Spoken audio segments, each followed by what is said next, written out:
InsyaAllah yang baru sampai hari ini kita akan masuk ke muka surat 47 bab 3, berbincang tentang adab-adab persiapan untuk solat-solat yang lain. Kita tahu tak tentang apa yang perlu kita buat untuk kita solat? Tahu dah kan? Tahu dah, semua kan tahu dah. Sebab tu saya kata kita datang dalam kuliah kita ni bukan kita nak belajar benda yang besar-besar yang kita tak tahu, tak. Kita hanya nak ulang kaji balik, kita hanya nak muhasabah balik mungkin. Kan, kita nak apa kita sebut koreksi balik diri kita. Selama ni kita buat tak sebenarnya adab-adab untuk solat ni? Kan, selama ni kita beradab tak dengan Allah Subhanahu Wa Taala bila kita nak solat? Sebab tu ni nama dia kita adab ni. Tulis apa ni Imam Al-Ghazali ni. Adab ni maknanya dia bukan rukun, dia bukan syarat sah. Kalau tak ada adab, kita semayang lebih kurang je. Kita semayang dengan telekung kita dah kita semua hari tu kita poseh hingus dekat telekung kita ni kan. Dari sudut hukum sah tak semayang kita? Sah. Kerana apa? Sesemua tu najis tak? Tak najis. Tapi dari sudut adab, beradab tak dengan Allah? Tak beradab. Kan? Maknanya apa?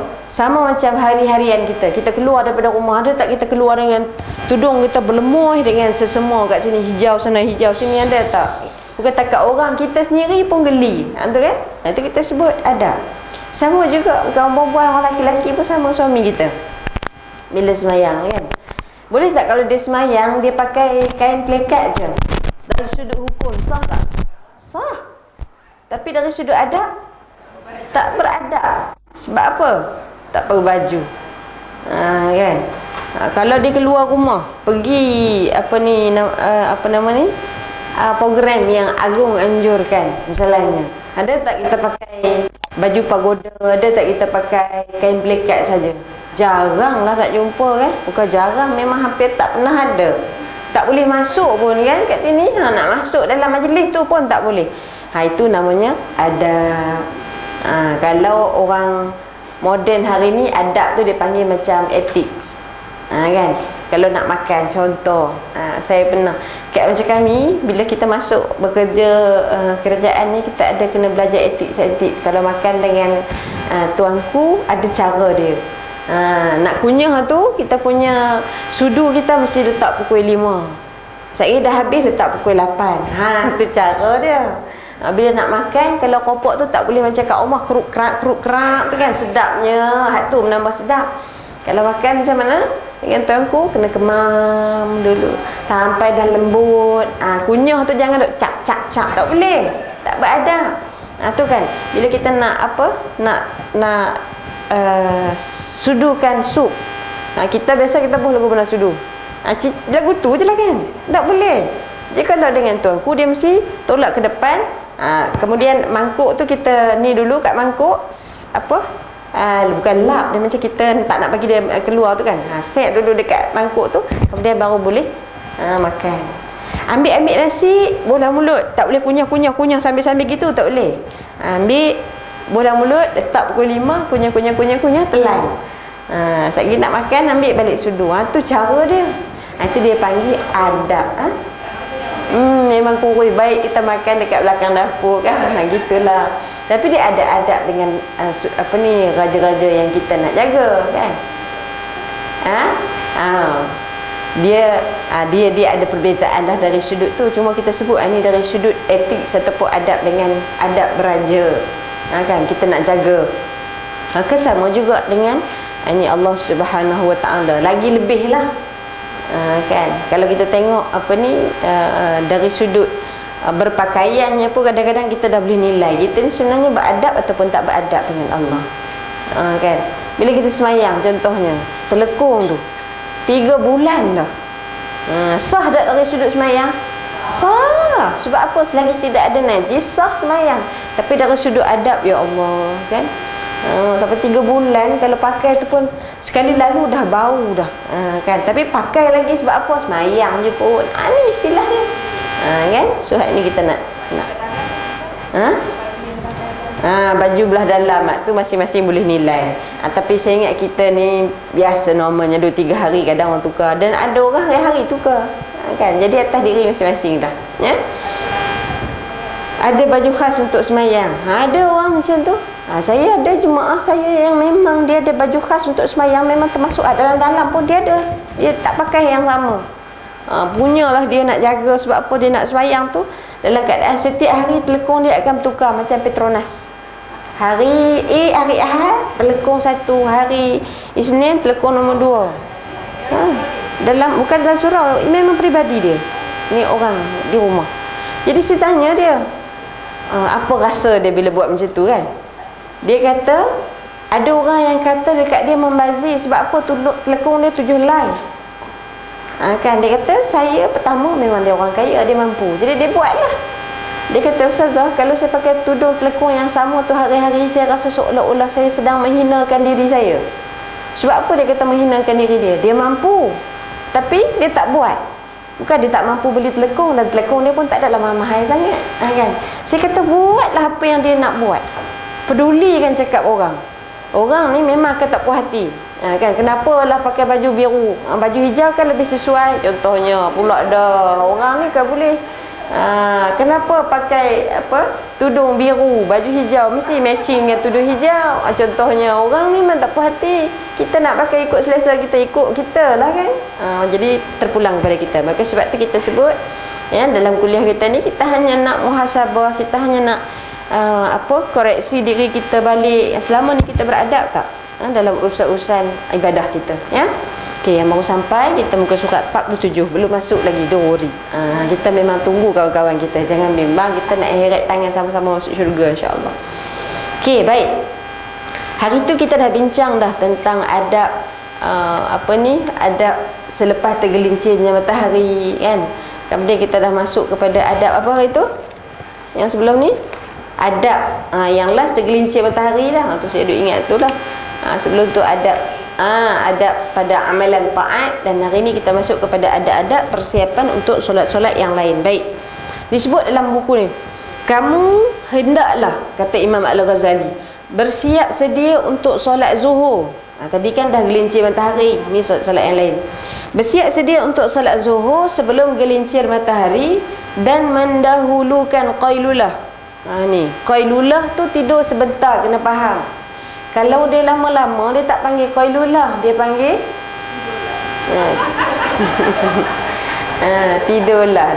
Dia panggil qailulah. Kan? Qailulah orang dah kata. Jadi ingat, qailulah ni dia tidur sebentar saja. Kemudian disebut lagi, jika kamu hendak qiyamul lail ataupun berjaga malam untuk membuat kebaikan, kerana qailulah menjadi bantuan untuk qiyamul lail. Hak ni ada orang percaya, ada orang tak percaya. Dia tak percaya betul ke Ustazah tidur sekejap esok ni larat nak bangun tahajud malam sekarang. Ini kita sebut kadang-kadang kita ni tak percaya dengan tips-tips yang ulama-ulama dulu sebutkan. Alhamdulillah. Qailullah ni dia macam booster. Dia bagi bagi badan kita tu berehat seketika. Termasuklah untuk kita buat amal, termasuklah malam tu nanti kalau kita nak buat qiyamul lail. Seperti katanya bantuan untuk qiyamul lail tu seperti makan sahur merupakan bantuan untuk berpuasa pada waktu siang. Maknanya kalau kita nak puasa tapi kita tak sahur, boleh tak? Boleh. Tapi bila ada sahur tu apa jadi? Rasa bertenaga sikit. Kan? Tapi ada orang ni makan sahur dia jadi makin lapar siang tu. Tu macam mana? Tu kena tengok balik apa benda dia makan. Kan? Malam tu dia makan ya Allah, nasi biryani, makan nasi mamak, makan terlalu banyak. Itu yang siang itu jadi lapar. Sebab tu makan tu ala kadar kita sebut, ya. Usahakan untuk bangun daripada qailulah sebelum gelincir matahari. Maknanya apa? Tidur sebelum zuhur. Dia azan baru dia nak tidur. Ada juga, Ustazah saya mengaji fiqh, antara tidur dengan semayang, tidur dulu. Pula pandai pula dia mengaji fiqh. Betul tak kalau tidur dengan semayang, tidur dulu? Betul tak? Antara tidur dengan semayang, mana yang perlu didahulukan? Kalau mengantuk sangat, tidur dulu. Ni belah sini, tidur dulu. Tengok semua jawapan tidur dulu. Memang betul, sebab memang ada hadis Nabi sebut, Kalaulah makanan dihidangkan, maka makan dulu. Tetapi mengaji fiqh jangan mengaji sekerat. Kan dia kata makan dengan semayang, makan dulu. Waktu dah nak habis. So dalam nak faham fiqh ni mesti ingat, dia akan sentiasa jadi dua keadaan. Yang pertama, kalaulah waktunya masih panjang, maka tidur dulu. Tapi kalau waktunya sudah mendesak, sudah pendek, maka semayang dulu. Macam mana Ustazah, ada ke orang di hujung waktu mendesak? Ada. Kadang-kadang contohnya anak-anak kita yang kerja shift, kan, yang bertugas di konti radio sebagainya, kan, dia balik, dia shift malam, balik siang tu nak tunggu subuh, ya Allah, ngantuknya contohnya. Kalau waktu dah nak habis, maka kena semayang dulu. Ataupun kalaulah dia yakin dia tidur tak bangun-bangun dah, contoh kan, bukan tak bangun-bangun tu maknanya tu kan macam mati pula kan. Bukanlah mati, maknanya kalau dia tidur subuh nak bangun sekejap lagi pukul 9 pula, susah nak bangun subuh, tak sedar, kan, maka afdalnya semayang dulu. Okey, kemudian usahakan untuk bangun daripada qailulah sebelum gelincir matahari, kemudian terus berwuduk menuju ke masjid, tunaikan solat sunat tahiyatul masjid, tunggulah muazzin dan jawab azannya. Ustazah, saya semayang di rumah pun sama juga, ya, ambil wuduk, tidur seketika. Sebagai ulama sebut kadang ada dalam 10 minit ke 15 minit macam tu. Terlebih dia akan jadi penat, kurang jadi tak cukup. Jadi ejahlah masing-masing. Ada orang dia kata, "Dak Ustazah, qailulah saya setengah jam." Ikutlah, boleh je setengah jam pun. "Ustazah, qailulah saya 3 jam." Itu tak nama qailulah dah, itu nama tidur nama dia. Itu kena ingat. Kemudian kamu hendaklah berdiri lantas kerjakan solat 4 rakaat setelah gelincir matahari. Apa maknanya ni? Semayang awal waktu. Tu jelas disebut. Ni kita dah masuk tahun baru ni puan-puan, kan, 2023 ni.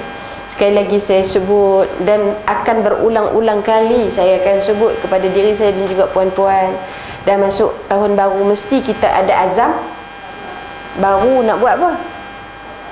Semayang awal waktu. Ni paling penting. Sedekahlah banyak, baca Al-Quran banyak. Pertama mesti diluruskan solat awal waktu. Apa jadi pun semayang mesti diutamakan. Cuba cari satu hari yang 5 waktu kita buat betul-betul, buat semayang 5 waktu. Contohnya hari ni, pagi ni tadi dapat tak awal waktu? InsyaAllah dapat. Satgi Zuhur, Asar, Maghrib, Isyak. Tengok, rasa, tanya diri kita apa perasaan kita bila hari ni kita berjaya semayang 5 waktu. Ya Allah, tak terungkap dengan perkataan. Dia akan datang rasa, ya Allah, syukur, Alhamdulillah, adalah ramai-ramai orang hari ni kau pilih aku untuk semayang 5 waktu. Itu cara kita menikmati ibadah kita. Ada orang dia semayang 5 waktu, semua 5 waktu, tapi dia tak feeling pun 5 waktu yang dia dapat di awal waktu. Jadi kalau kita dapat 5 waktu tu, malam sebelum tidur tu kita muhasabah sekejap, ya Allah, syukur, Alhamdulillah, hari ni dapat 5 waktu. Mungkin ini 5 waktu yang terakhir lah dah. Tidur malam, kita muhasabah seronoknya, tidur tak bangun dah. Boleh tengok hari ni berapa ramai orang mati dalam tidur. Okay? Yang latest saya tengok tu kan, siapa? Arwah mak Datuk Chef Wan pun meninggal dalam tidur, kan. Hari ni tidur kita tu belum tentu bangun balik. Jadi sebab tu setiap hari tu kita sebut buat yang terbaik, malamnya rasakanlah ibadah yang kita buat. Syukur, Alhamdulillah, ya. Baik, apa kata Nabi SAW? Nabi selalu memanjangkan solat ini, solat zuhur. Hadza waqtun tuftahu fihi abwabus sama fa uhibbu an yurfa'a li fi 'amalun salih. Nabi kata, waktu tergelincir matahari itu adalah waktu waktu dibuka segala pintu langit. Maka aku suka agar amalan solehku dinaikkan pada waktu ini. Ya Allah. Solat sunat zawal ni solat 4 rakaat setelah gelincir matahari. Solat 4 rakaat sebelum zuhur. Sebelum zuhur. Kalau kita, ada orang panggil qabliyah, ada orang panggil zawal. Itu namanya masing-masing lah. Dua-dua betul. Zawal boleh, solat sunat qabliyah pun boleh. Qabliyah 4 rakaat. satu salam. Kalau siang kita 4 rakaat solat sunat, 1 salam. Kalau malam 4 rakaat dengan 2 salam. Sebab disebutlah hadis Nabi, kalau Nabi semayang sunat, kalau malam Nabi semayang 2 macam tu. Tapi kalau termasuklah semayang sunat tasbih. Kalau semayang siang 4, 1 salam, ya. Susah ada tahiyat awal ke? Tahiyat awal tak? Tak ada tahiyat awal. Okey, ni kita sebutkan Nabi SAW bila Nabi semayang 4 rakaat setelah gelincir matahari, maknanya sebelum semayang fardu zuhur, Nabi semayang sunat 4 rakaat dulu. Kita panggil solat sunat rawatib. Kenal tak solat sunat rawatib tu apa? Solat sunat rawatib ni apa dia? Kita panggil sebelum dan selepas tu lah. Qabliyah ba'diyah tu. Ada berapa? Ada ulama kata dia ada solat sunat yang dituntut dan ada yang tidak dituntut. Yang tak dituntut macam kita buat hari ni lah, maknanya kita buat sebelum selepas kerana senang, kita tak payah nak pening kepala kan. Kalau yang dituntut tu yang mana? Pertama 2 rakaat sebelum subuh, kemudian 4 rakaat sebelum zuhur. Ada ulama kata 2, ada yang kata 4. Dua-dua boleh. Kemudian lagi 4 rakaat selepas zuhur, 2 rakaat selepas zuhur, lagi 2 rakaat selepas maghrib, lagi 4 rakaat selepas isyak. Berapa semua tu? Berapa? 12. Dalam hadis ada sebut 12, ada hadis sebut 10.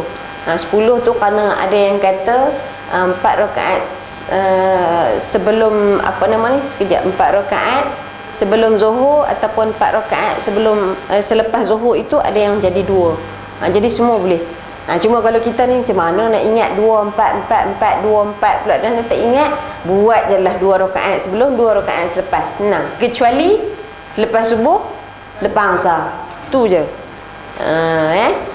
Yang lain tu cuma kalau kita pergi ke Makkah, kadang-kadang ada setengah orang Arab kan, bila kita nak semayang qabliyah maghrib, bila kita nak semayang qabliyah isyak, dia akan kata tak ada ni, dia kata semayang sebelum maghrib dengan isyak ni.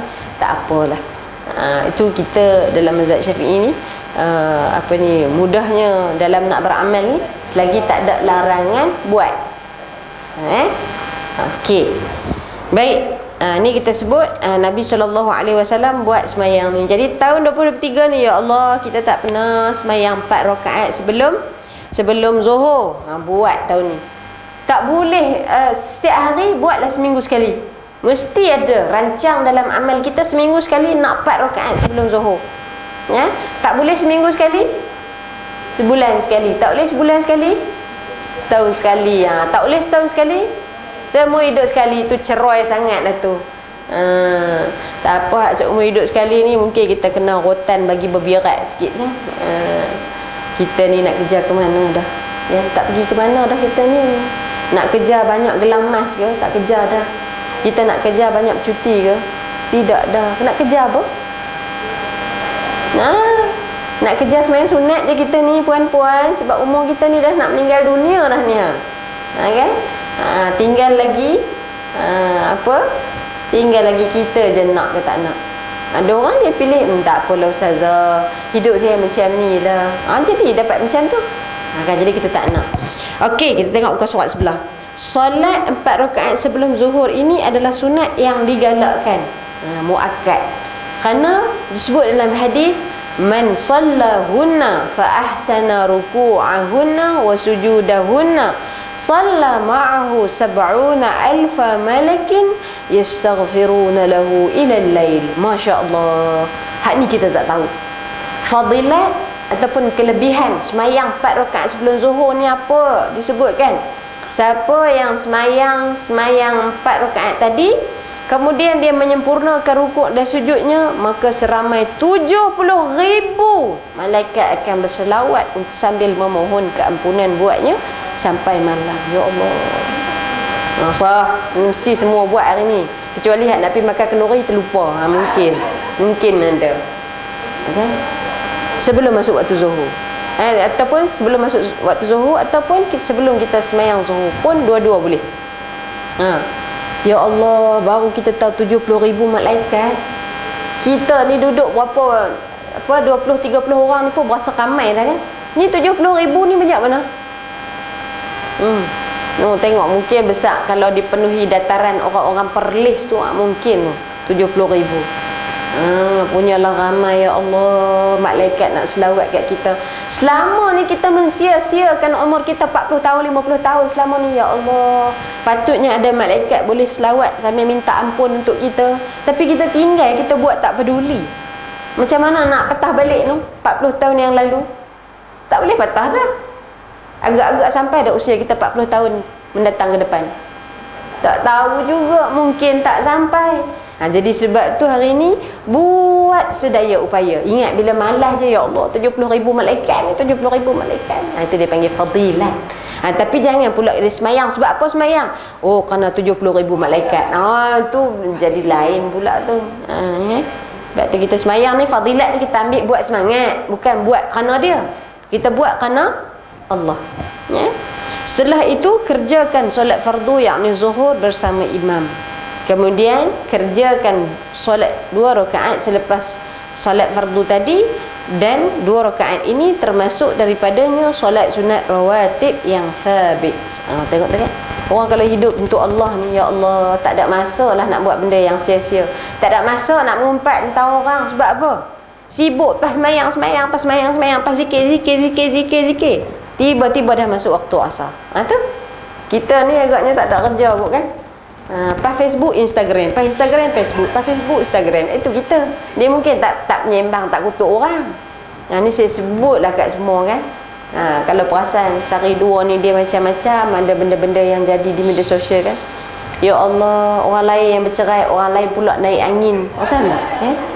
Orang lain yang poligami, kita pula terasa dimadukan kan. Kena hati-hati. Sebab tu kadang-kadang orang lain punya susu, kita pula sibuk nak buat nama kan. Saya pesan ya, Nabi SAW sebut di akhir zaman ini akan muncul golongan-golongan ruwaibidah. Ruwaibidah ni apa? Orang yang bercakap pada perkara yang dia tak tahu. Kita bercakap tak? Kadang-kadang tu rasa geram je tangan nak bercakap kan. Inilah masalahnya ni orang laki-laki. Habis semua laki-laki kena pula dah hanya kerana seorang. Kan mulalah isteri-isteri mencurigai kalau suami dia lama tak balik. Itu kan bahaya media sosial. Saya sebut hati-hati menulis status-status di media sosial. Jangan kita jadi penyumbang saham. Saham macam mana Ustazah? Dia kadang kecil macam ni. Yang kita dengar hak popular tu satu kes je. Hak tak popular, orang-orang yang biasa-biasa berlambak kes puan-puan. Satu hari kalau boleh kita sebut 100 lebih kes yang didaftarkan perceraian. Di Selangor 2 kali ganda. Maknanya kalau negeri lain 15, Selangor ni 30. Tu maknanya 2 kali ganda di Selangor. Jadi orang-orang lain yang tak viral ni kadang-kadang duk baca status kita, contoh ya, sebab saya duk handle kes-kes macam ni kan. Dia dah ikhlas dah, dia dah redha dah, dia dah sabar dah dengan musibah yang datanglah hidup dia ni, ujian suami ni. Tapi hanya kerana status seorang sahabat dia, hati dia yang asalnya redha jadi tak redha. Luka lama berdarah kembali hanya kerana status yang ditulis. Dekat. Betul ni. Kan? Kadang dia rasa macam dah bahagia dah dengan anak-anak dia. Biarlah act suami dia tu kan. Tapi dibangkitkan pula kisah-kisah ni sekarang sampai akhirnya dia jadi pendendam semula. Ni kita kena hati-hati. Kita jangan kita ingat kita buat status tu, alah Ustazah, saya je baca. Tu pun saya yang like sendiri kadang-kadang. Contoh kan tak ada orang like sendiri. Ada orang lagu tu. Jangan ingat tak ada orang like bermakna tak ada orang baca. Kadang-kadang macam kita lah, kita duk baca status orang, kita like tak? Kadang tak like pun, kecuali ustaz-ustazah kita suka tu kita like lah kan. Ni hak biasa-biasa kawan-kawan kita ni, kita scroll je. Tu hati-hati. Ni boleh mempengaruhi orang. Tak payah komen lah. Kan, ujian rumah tangga ni, kahwin ujian, tak kahwin pun ujian. Ada suami ujian, tak ada suami ujian. Ya, suami yang baik ujian, suami yang tak baik pun ujian. Ada ke suami yang baik jadi ujian? Ada orang lain pula nak rebut dia. Itu ujian namanya, walaupun suami kita baik. Kan? Ada anak ujian, tak ada anak ujian. Kahwin cerai, kahwin ujian, cerai pun ujian. Semua hidup ni ujian. Kenapa ujian ni? Kan? Kenapa Allah Ta'ala tak bagi hak baik-baik je kat kita semua? Pasal apa? Sama juga macam orang tanya, kenapa Allah tak masukkan kita dalam syurga semua? Tak payahlah buat neraka. Pasal apa? Pasal apa? Kan senang semua kita masuk syurga. Ui, seronoknya duduk dalam syurga semua orang. Tak payah datang kuliah ni kan? Sebab apa confirm mati masuk syurga? Pasal apa? Sebab sifat Allah yang maha adil. Kalaulah Allah buat syurga saja, habis orang hak mencuri masuk syurga juga. Habis kalau orang hak berzina masuk syurga juga. Sebab tu tak adil untuk orang-orang yang susah payah taat. Hari Minggu orang duk rehat, dia datang majlis ilmu, susah payah dia tu, adakah sama nilainya dengan orang yang tak beramal? Tidak. Maka kerana itu Allah Ta'ala buat ada syurga, ada pahala, kerana sifat Allah yang maha adil. Nampak kan? Macam kita dulu kecil-kecil, mak bagi kat kita RM5, kat kakak RM7. Alasan dia apa? Kerana kakak tu tua. Adil tak macam tu? Itu kan tak adil tu kan? Tapi adil ke tak adil? Kerana mak tu adalah mak, redha je lah kita kan? Tu. Tapi sifat adil Allah Subhanahu Wa Ta'ala ni, dia melangkaui pemikiran kita. Okey? Nah, kita tengok sikit lagi. Sejuk dah Kak Emma. Jaga-jaga, saya semua beku duduk dalam ni. Beku tak apa, takut jadi Ashabul Kahfi ni kan. Okey, baik.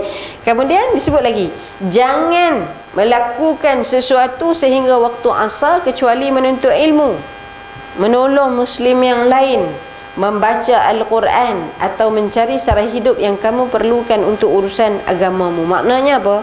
Jangan melakukan sesuatu ni bukan duduk tidur dak. Ni maknanya jangan buat perkara yang maksiat. Itu je, jangan melakukan sesuatu ni. Ya. Saya ni memang tak pergi kenduri ustazah. Sebab apa? Ni Imam Al-Ghazali sebut dalam Bidayatul Hidayah, kata jangan buat apa-apa sampai waktu asar. Dak, tak kena juga tu, mengaji salah ni. Kemudian kerjakan solat sebanyak 4 rakaat sebelum asar, dan ia adalah sunat yang dituntut kerana Rasulullah telah bersabda, rahimallahu imra'an shalla arba'an qabla al-'asri. Ni sebelum, dia bukan selepas. Ni kita sebut fadilat ni, ada ulama-ulama yang sebut begitu. Maka sebab itulah dalam mazhab Syafi'i dia tak larang, walaupun dia bukan sunat yang masuk dalam 12 yang dituntut, tapi kerana ada hadis lain yang mengatakan sebegini, maka boleh kalau kita nak buat. Tadi 4 rakaat sebelum zuhur, kemudian 4 rakaat sebelum asar. Disebutlah ni, siapa yang nak buat lah, siapa yang nak, kita sebut sekali lagi. Satu salam macam biasa, tahiyat akhir saja. Tahiyat akhir saja. Tak ada. Sama macam sembahyang biasa lah. Baca biasanya 2 rakaat pertama kita baca surah. Okey, apa kata Nabi? Semoga Allah merahmati seseorang yang melakukan solat 4 rakaat sebelum asar. Sebab itu kita sebut, kalau kita nak sibukkan diri kita dengan amal banyak sebenarnya, cuma kita je tak tahu.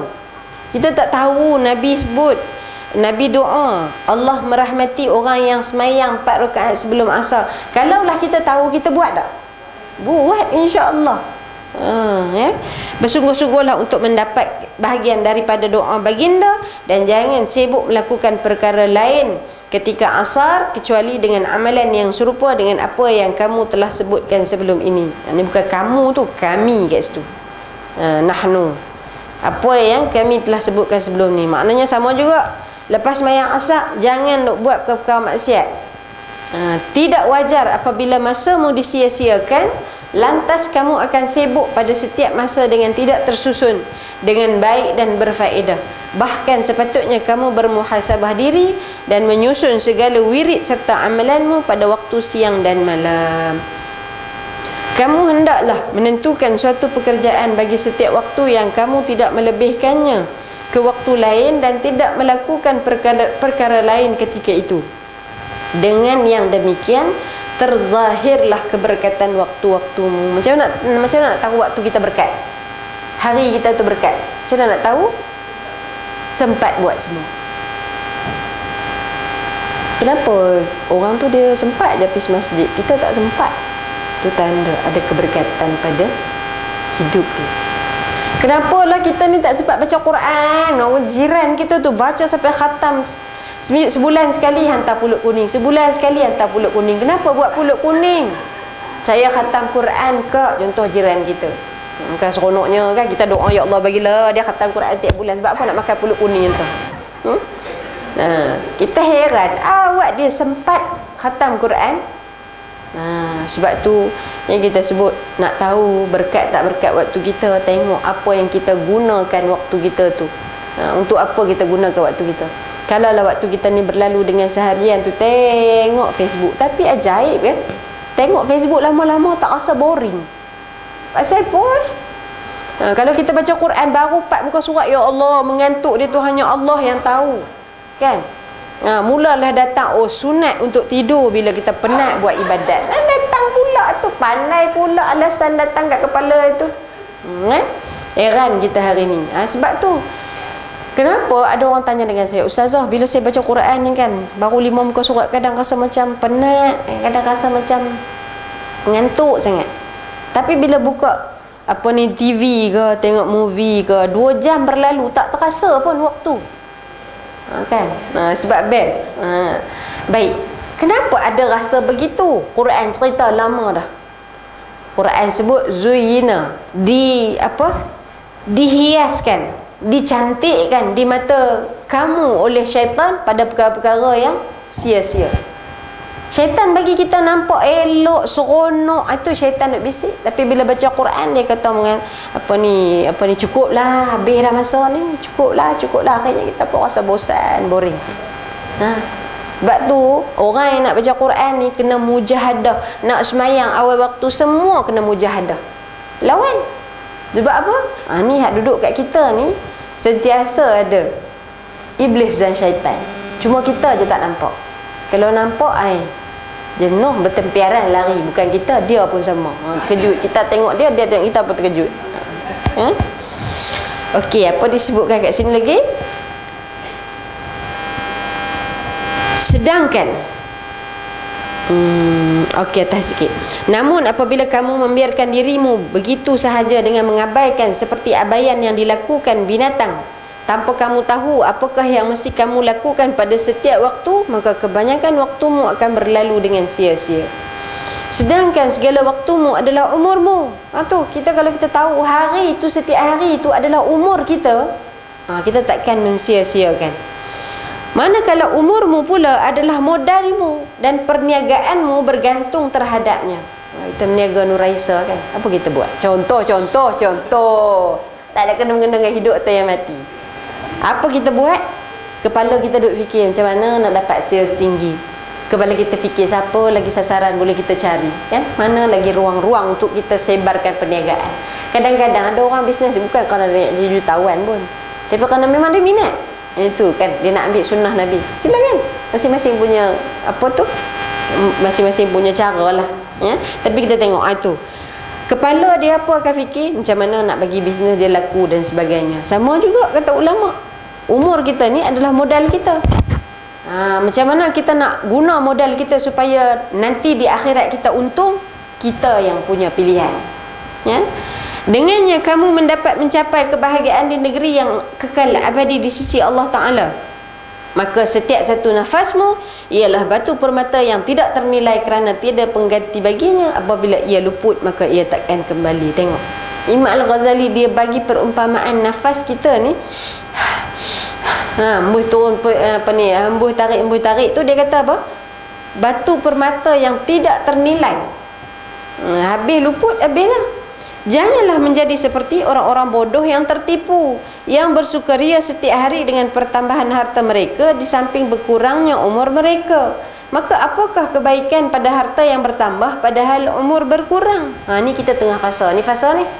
Dulu waktu muda-muda kita nak beli macam-macam, tak ada duit, kan? Kita nak pergi bercuti sangat pun tak berapa ada duit. Nak makan macam-macam ni, dulu waktu muda tengok dekat hotel tu, ya Allah sedapnya. Sekarang bila dah berumur, tengok makanan kat hotel sedap dah, tak berasa sangat dah. Makanlah jamah 1-2 mulut. Duit ada dah nak beli, ada, tu kan dia berkurang. Dulu muda tak ada tenaga, tak ada duit. Bila dah tua, duit ada, tenaga pula tak ada. Gitu kan. Baik.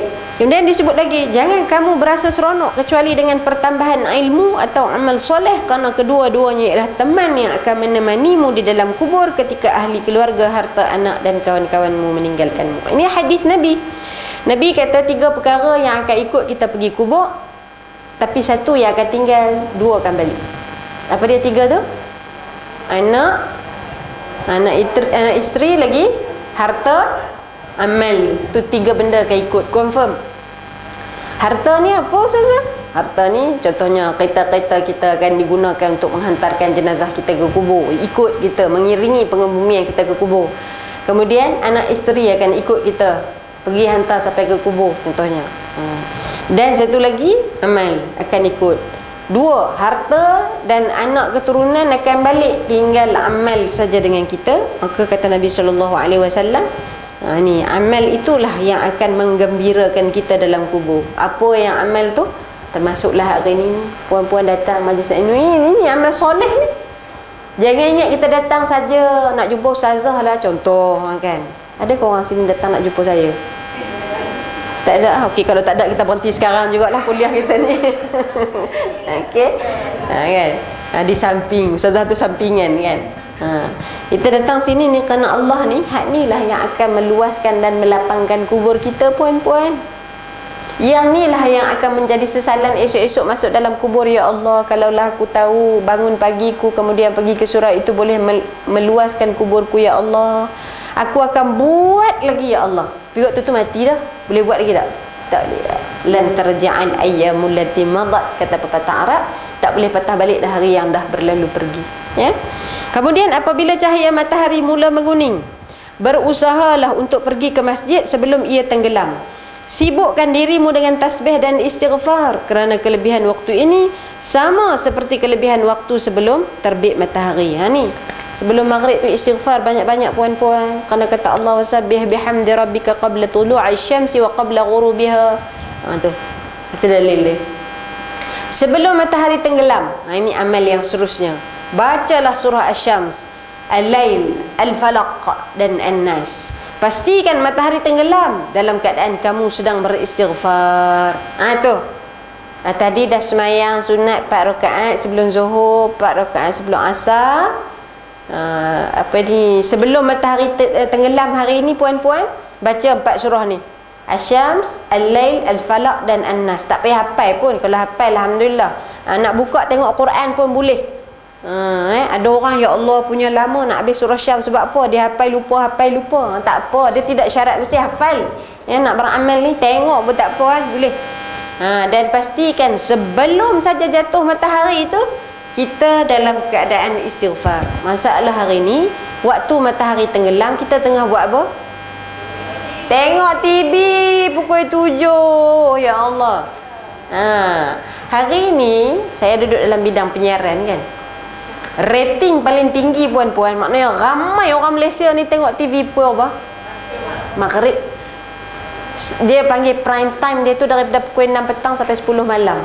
Tapi paling tinggi sekali 7 sampai 10. 7 sampai 10. 7 sampai 8. 7 sampai 8. Masalahnya bila dia prime time ni, orang letak pula cerita seronok-seronok. Ustazah ni cerita ni bagus ni. Pula dah dia pula nasihat ustazah suruh tengok sekali, kali-kali ustazah terpedaya. Tu kan? Tengok kita pun. Contoh. Jadi ni kita kena ingat ya. Kata Imam Al-Ghazali, pastikan matahari tenggelam tu dengan kita istighfar kepada Allah Subhanahu Wa Taala. Ini praktis pelan-pelan ya. Okey, apabila mendengar azan, jawablah dan ucapkanlah selepas itu, Allahumma inni as'aluka 'inda iqbali lailik wa idbari naharik wa huduri salatik wa aswati du'atik an tu'tiya Muhammadanil wasilah. Ini doa dia. Biasa kita duk baca lepas azan tu, yang pertama kita buat apa? Sunat dulu, sunat selawat. Allahumma salli ala Muhammad wa ala ali sayyidina Muhammad. Kemudian baru kita jawab. Apa dia doa lepas azan? Allahumma rabb hazi. Takut ada nak kena dengan azan dulu baru dia ingat doa. Ada orang lagu tu azan lu, ustazah azan lu pula ada. Kan. Allahumma rabb hadhihi da'wati tammati tekan sampai habis. Kemudian ni tambahan doa dia, ya. Macam doa ni. Balik ni siapa ada buku, siapa tak ada buku saya pergi snack kat kawan-kawan yang ada ni, balik ni boleh praktis. Print balik. Ya. Doa ini sama seperti yang disebutkan sebelum ini. Kemudian kerjakan solat fardu selepas menjawab laungan azan muazzin dan iqamat. Kerjakan lagi solat sunat 2 rakaat selepasnya sebelum kamu bercakap-cakap, dan ia adalah solat sunat rawatib maghrib. Jika kamu kerjakan solat sunat 4 rakaat, boleh juga sembahyang 4 rakaat sambil memanjangkannya selepas kedua 2 rakaat tadi. Hal itu juga adalah sunat. Boleh. Maknanya kalau buat sembahyang ni banyak je sembahyang boleh buat kan. Semua kita dah, ya Allah, kenapa lah kita ni malas puan-puan. Kita je tahu kan. Jika kamu berpeluang berniat i'tikaf sehingga waktu isyak dan menghidupkan waktu di antara maghrib dengan isyak dengan solat, maka lakukanlah. Sesungguhnya terlalu banyak hadis yang warid berkaitan kelebihan tersebut, dan solat itu adalah nasyiatul lail, permulaan malam. Nasyiah itu penghidup, dia panggil pemula. Kerana waktu tersebut adalah permulaan malam. Itulah solat awabin. Itu yang ada orang buat solat sunat awabin lepas sembahyang maghrib tu. Rasulullah pernah ditanya tentang firman Allah, tatajafa junubuhum 'anil madaji'. Apa kata Nabi? Rusuk-rusuk mereka berenggang dari tempat tidur. Lalu baginda menjawab, hiya salatu ma bainal isya'ain fa innaha tazhabu bi mulaghatin nahar wa tuhazzibu akhirahu. Salat yang disebutkan dalam surah As-Sajdah tadi, itulah kata Nabi solat di antara maghrib dengan isyak, dan sesungguhnya solat tersebut menghilangkan dosa pekerjaan yang sia-sia pada waktu siang dan memperbaiki bahagian akhirnya. Siang tu kita tak tahu apalah benda sia-sia yang kita buat, maka lepas habis maghrib buat solat sunat awabin 2 rakaat. Kalimah al-mulaghat adalah jamak bagi perkataan mulghatun yang berasal daripada kalimah laghun ataupun lagha, pekerjaan yang sia-sia. Apabila masuk waktu isyak, kerjakanlah solat 4 rakaat sebelum solat fardu sebagai menghidupkan masa di antara azan dengan iqamat. Kelebihannya sangat banyak, dan disebutkanlah hadis ad-du'a bainal adhan wal iqamati la yuraddu. Doa di antara azan dengan iqamat tidak akan ditolak. Dengar azan sebelum orang iqamat, doa banyak-banyak puan-puan. Kita sakit lutut ni, ya Allah, jadikanlah kebaikan padaku ya Allah, untuk amalku ya Allah, berikan aku kesihatan yang baik ya Allah, sembuhkanlah sakit lututku ini ya Allah. Doa. Walaupun tak sembuh-sembuh tak apa, doa. Kerana kadang-kadang mungkin Allah beri kita sakit lutut kerana Allah nak tengok sejauh mana sabar kita doa dengan Allah. Boleh jadi. Tak mesti makbul. Ada orang Allah tak makbulkan doa dia kerana Allah nak bagi benda yang lain pun boleh jadi. Ya. Kemudian tengok yang terakhir di belakang tu, perakhiran bab kita ni. Kemudian kerjakan solat fardu dan solat sunat rawatib sebanyak 2 rakaat. Dalam 2 rakaat ini bacalah surah As-Sajdah dan surah Al-Mulk atau surah Yasin dan surah Ad-Dukhan. Ya Allah, panjangnya.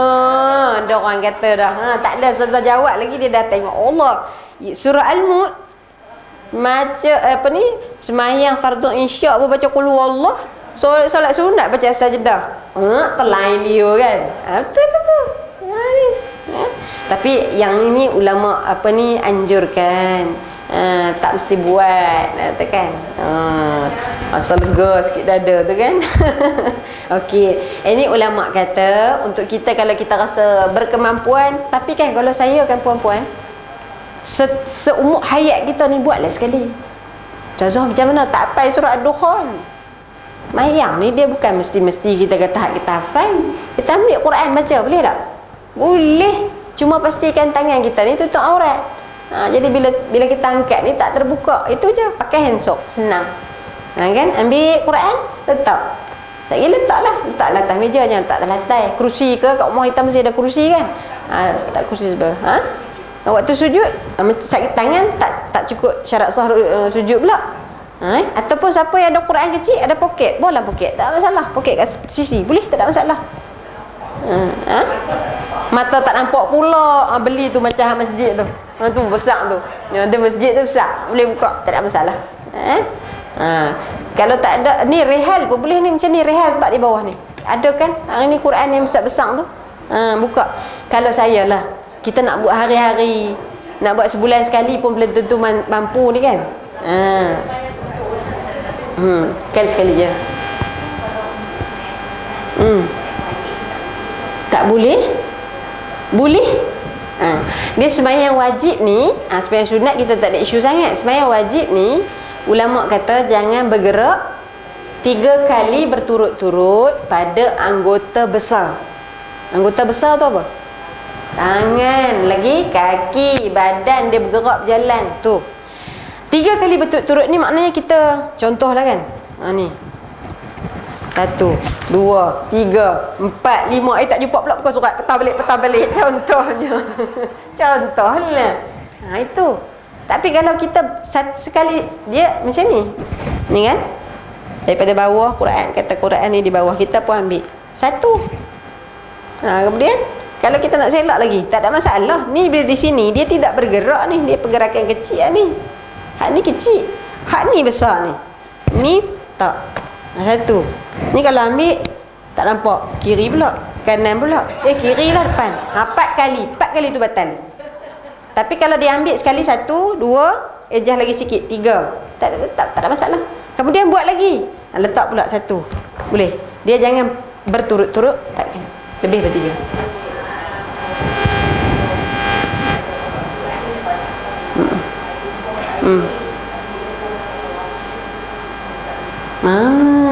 Wallahu a'lam lah. Kalau kita setakat saya mengaji fiqh tu, selagi tak berlaku pergerakan berturut-turut lebih daripada 3 kali, boleh, tak ada masalah. Okey.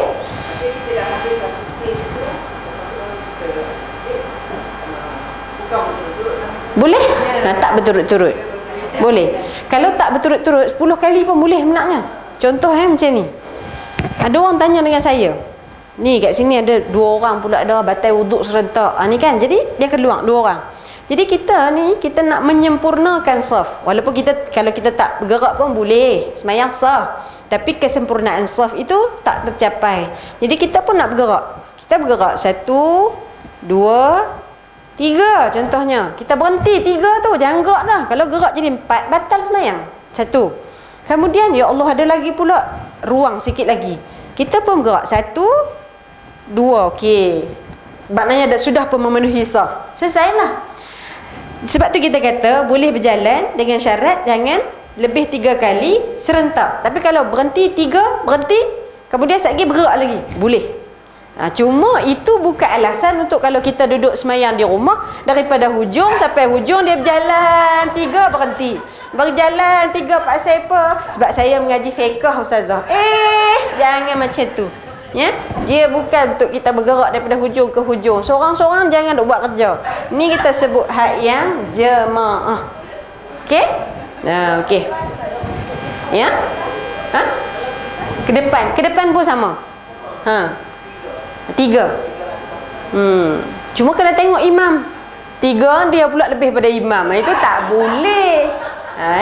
Gerak kita tu jangan duk langkah besar sangat. Dengan imam macam mana pun tak boleh kita berdepan, lebih depan daripada imam. Okey, kita tengok sikit lagi. Kalau kita tak mampu, ni saya sebutlah sepanjang hayat, kalau boleh carilah masa sekali, sehari sekali je untuk Allah, kan? Okey, kalaulah kita tak mampu nak baca surah As-Sajdah, surah Al-Mulk ataupun Yasin dengan surah Ad-Dukhan ni, ulama kata kita sembahyang je sunat macam biasa kita duk praktis buat selama ni. Surah pendek pun boleh, tak nak baca surah pun boleh. Dah habis sembahyang nanti sebelum tidur, baca 2 surah ni, surah As-Sajdah dengan surah Al-Mulk. Sebab disebutlah hadis Nabi tak tidur selagi mana Nabi tak baca surah As-Sajdah dengan surah Al-Mulk. Ni praktis ya. Kemudian hal ini telah diriwayatkan daripada Rasulullah. Selepas itu kerjakan solat 4 rakaat kerana terdapat hadis yang menjadi dalil kepada ganjaran yang sangat besar. Setelah itu untuk siapa yang kita kata dia nak sembahyang witir awal, inilah yang mengatakan boleh nak witir awal. Kerjakan solat witir sebanyak 3 rakaat dengan 2 salam ataupun 1 salam, boleh, dua-dua boleh. Dalam solat ini Rasulullah membaca surah Al-A'la, Al-Kafirun, Al-Ikhlas, Suratul Falaq dan surah An-Nas. Jika kamu berazam untuk berqiyamul lail, lewatkan solat witir agar solat terakhirmu pada waktu malam adalah ganjil. Siapa yang nak bangun qiyamul lail, dia lambat kalau witir. Tapi ustazah, saya takut, saya memang niat nak qiyamul lail tapi saya tak bangun. Boleh tak saya witir dulu? Boleh. Cuma satgi bila dah qiyamul lail, tidak ada dah witir yang kedua. Itu. Kemudian apa lagi?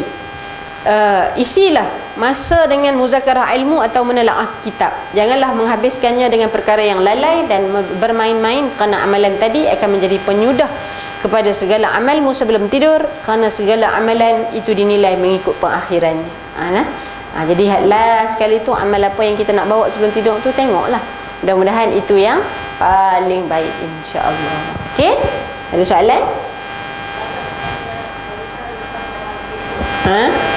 Sunat awabin ataupun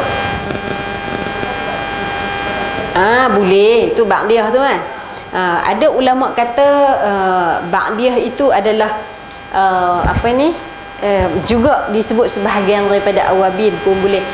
Cuma ada ulama yang kata awabin adalah awabin, ba'diyah adalah ba'diyah. Dia ba'diyah kemudian dia awabin 2 rakaat. Boleh, dua-dua boleh.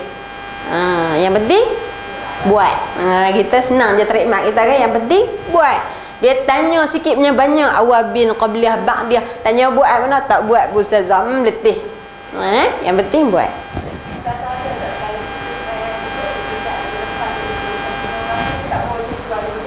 Ada ramai boleh. Bukan dekat sembahyang sunat, solat fardu pun ada orang kadang-kadang dia tak nak baca surah. Sebab apa? Mengantuk ya amal ustazah, tak nak baca, saya baca yang rukun. Tak ada masalah. Sebab tu kita mengaji fiqh, supaya fiqh ajar kita beramal. Kita kerana kondisi badan kita yang tak berapa sihat, contohnya kan, kita demam dan sebagainya, sekali-sekala, bukan selalu pun. Sekala tu kita buat hak fardu saja, boleh, tak ada masalah. Kerana sembahyang itu menuntut kita untuk dipenuhi yang rukun saja. Hak sunat itu tambahan. Okey? Ada lagi ya? Baca Quran?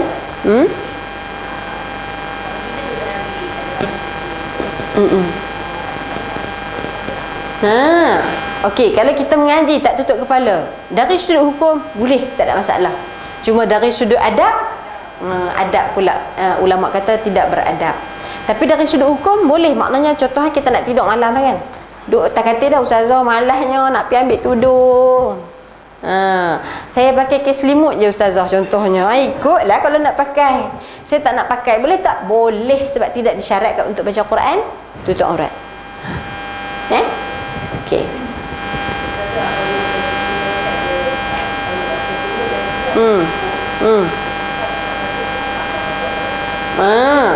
Tak apa, kerana dia adalah sunat. Cuma dalam mazhab Syafi'i ni dia sunat yang dituntut, sunat muakkad. Kalau kita tinggal sama ada secara sengaja ataupun tak sengaja, dia memang sengaja tak baca sebab apa? Sebab dia tak hafal, maka sunat untuk digantikan dengan sujud sahwi. Itu cara dia. Tak apa, dia ada belajar dulu, kita ganti dengan sujud sahwi. Tapi kalau dia jadi imam saya ustazah, dia tak sujud sahwi, ikut imam, tak payah sujud sahwi. Itu cara. Tak apa, sebab dia sunat. Kita ingat sujud sahwi lepas bagi salam, ya Allah sujud sahwi, maka boleh tak kita buat selepas kita sujud? Boleh. Selepas sujud pula dah, selepas bagi salam ustazah pun kan. Assalamualaikum warahmatullahi, Assalamualaikum warahmatullahi, kemudian baru kita nak sujud. Boleh tak? Boleh. Ulama kata dia luput bila selepas ada gap. Gap ni maknanya dah lipat-lipat tudung dah, lekung dah, lepas tu baru kita nak sujud sahwi. Ulama kata tak ada dah sujud sahwi selepas ada gap tadi. Okey, right. Ada lagi? Sahabat kita baru datang, tak apa, ambil pahala solat sunat. Selalu tengok, tak apa. Dia tak apa. Dia ada satu hadis Nabi kata, siapa yang biasa melakukan amal, dia biasa datang majlis ilmu, tapi dia kebetulan hari itu lambat sikit, tak apa, dia dapat seluruh pahala sama macam orang lain. Kan? Jadi hak lain pun lepas ni main lambat jugalah. Pak saya kata jaga lagu tu, ini tak sengaja. Right. Hari ni kita bincang tentang adab solat, persiapan untuk kita solat. Apa ni bab 3 ya.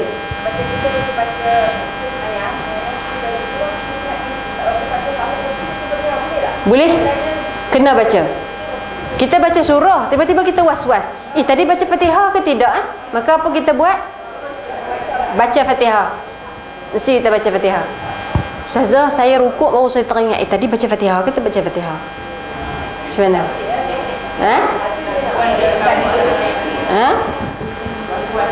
Apa kita buat? Tambah rakaat. Tambah rakaat. Sebab apa? Sebab kita was-was tadi baca ke tak baca, jadi dia mengurangkan bilangan rakaat. Kemudian digantikan, ditambahkan dengan sujud sahwi. Itu sunat dia.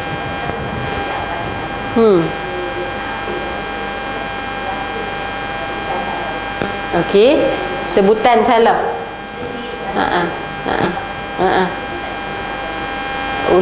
Boleh, tak ada masalah kalau kita nak ulang, boleh. Cuma jangan jadikan sebagai kebiasaan. Was-was ni dia jalan masuk untuk menghilangkan, membunuh kekhusyukan. Was-was ni sekali kita layan, dia akan datang. Sekali-sekala okey, tak apa, kita rasa tadi sebut waladhdallin ke waladhdallim, contoh kan, patah balik, tak ada masalah ya. Salah dah, ulang kita tak betul saja. Ghairil maghdubi alaihim waladdallin. Berhasil contohnya. Ambil je ghairil maghdubi alaihim, tak perlu ulang daripada Fatihah awal menjenuh. Siapa ada resdung kau ulang berapa kali nak ulang Fatihah? Kan.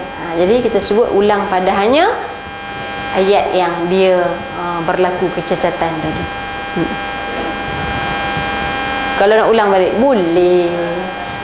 Kita rajin, tapi tak semua orang rajin. Kalau rajin, alhamdulillah, boleh, tak masalah. Cuma ni kalau sembahyang seorang. Kalau ulang balik semua sembahyang yang melambatkan kita dengan imam, itu tidak lagi disunatkan. Ya. Okey, lagi.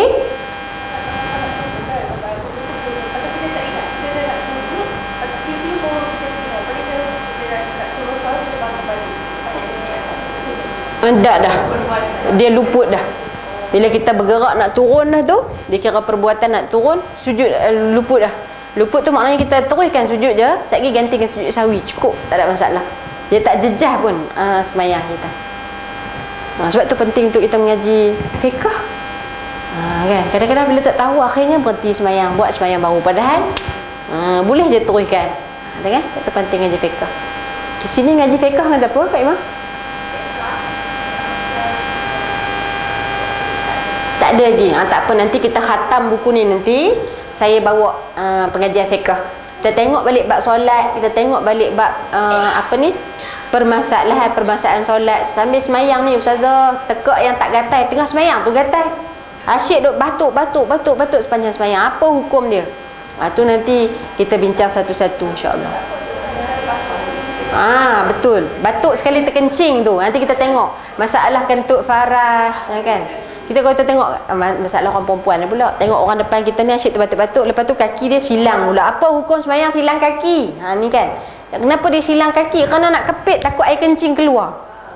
Kat apa hukum dia? Tu nanti tunggu habis kitab ni dulu baru kita mengaji. Lambat, okey tak apa, nanti kita cepat, don't worry. Buku ni pun tak panjang dah, dia punya bab dia ni.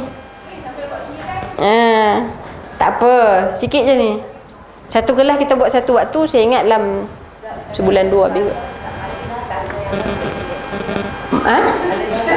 Iyalah, kalau tanya ustaz, betul kentut faras, ada orang lelaki faham, tak faham kentut faras tu apa. Hak bubble-bubble kecil tu dia tak faham. Nanti kan? Tu nanti kita bincang sama-sama kita insya-Allah.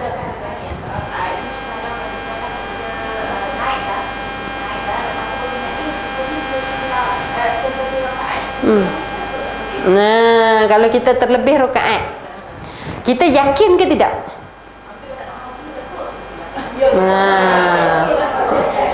Kalau kita kot, apa kita buat? Duduk habiskan. Sebab tu kita tanya, was-was ke apa? Kalau was-was, kita tambah 2 ke 3, ambil yang kurang. Maknanya kita meyakini itu adalah rakaat yang terakhir. Duduk balik. Okey. Lagi? Satu ya. Baru nak kira 1 2 3. Kalau kata surau ni kan, kalau kita wuduk, tempat macam surau ni dia buat solat Jumaat. Kita datang. Kalau tanya saya tak syorkan. Kalau kat tepi, duduk tepi tak apa, buka pintu tu duduk belakang tu, ataupun buka pintu tu duduk belakang. Boleh? Dia bukan dewan solat utama. Kalau beranda boleh, tak ada masalah. Dia bukan tempat solat utama je lah. Macam ni kan. Ni tempat solat utama. Okey. Ada lagi? 1 2 3 tak ada. Okey, tak ada. Ada. Okey. Ada satu.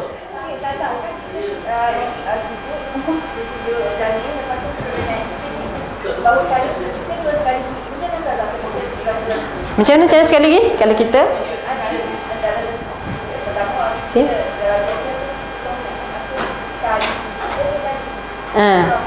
sujud tambah.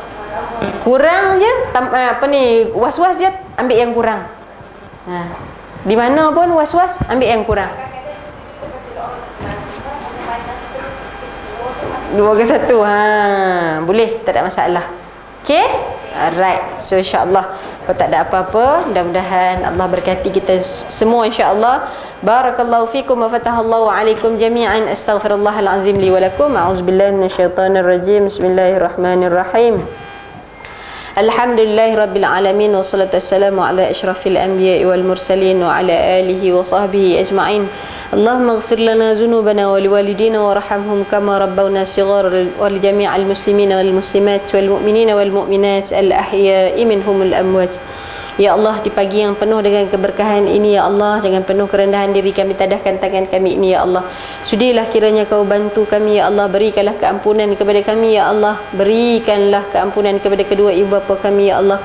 Ampunkanlah dosa pasangan kami ya Allah, ampunkanlah dosa anak serta zuriat keturunan kami ya Allah. Ya Allah, berikan kekuatan kepada kami untuk kami menambah amal kami ya Allah. Tambahkanlah dalam rasa hati kami nak beramal soleh ya Allah. Jadikanlah kami mencintai amal-amal soleh ya Allah. Berikan kebaikan kepada kami dunia dan akhirat ya Allah. Rezekikan kami keringanan badan untuk kami solat di awal waktu ya Allah. Ringankan badan kami untuk kami menghadiri majlis-majlis ilmu ya Allah. Ringankan badan kami untuk kami bangun bertahajud berqiyamul lail untuk-Mu wahai ya Allah. Ringankan lidah kami untuk kami membaca Al-Quran setiap hari dalam kehidupan kami ya Allah. Ringankan tangan kami untuk kami memperbanyakkan sedekah ya Allah. Ya Allah, berikanlah perakhiran yang baik kepada kami ya Allah, dengan kesempatan untuk kami tuturkan kalimah la ilaha illallah wa anna Muhammadur Rasulullah, dan janganlah Kau singkap keaiban kami semasa atau sesudah kematian kami ya Allah. Sallallahu ala sayyidina Muhammad wa ala alihi wa sahbihi ajma'in. Subhana rabbika rabbil izzati amma yasifun wa salamun alal mursalin walhamdulillahi rabbil alamin. Taqabbalallahu minna minkum. Kasih semua panjang umur rezeki, insya-Allah kita jumpa lagi. Assalamualaikum warahmatullahi wabarakatuh.